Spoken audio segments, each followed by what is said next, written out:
The problem with modern self-esteem. So, what is the problem with modern self-esteem? Why is it that a lot of people who have such high estimates of themselves tend to be mediocre? In fact, psychologists have a term for one aspect of this personal overestimation.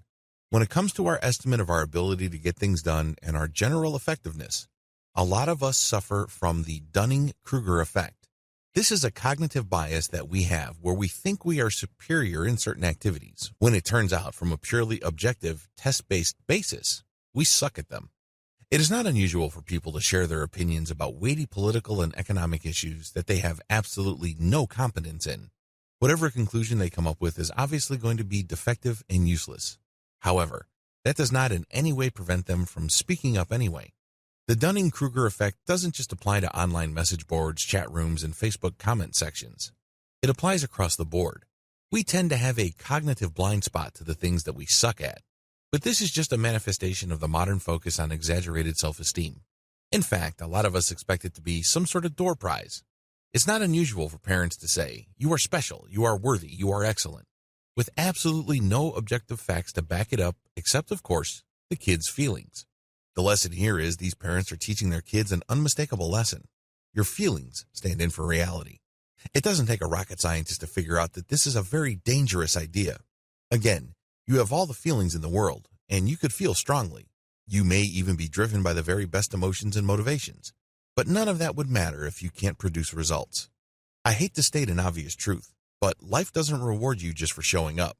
There are no participation prizes in life. You must hit certain minimal standards. You must win at a certain level. You must produce certain results.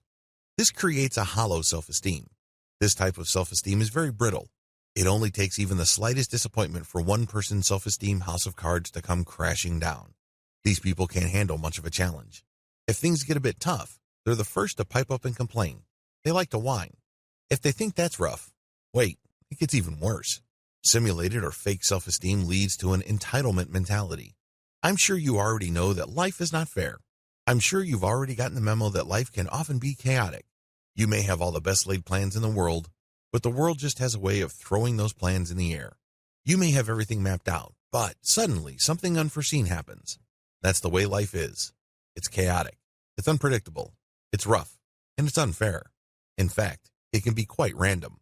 Given this reality, the worst thing that you can do for yourself is to assume an entitlement mentality.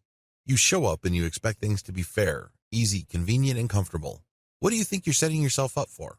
Again, it doesn't take a rocket scientist to see that you're setting yourself up for a life of frustration, discontent, unhappiness, and a feeling that you are stuck in a world you did not create. You're not exactly setting yourself up for a comforting set of prospects.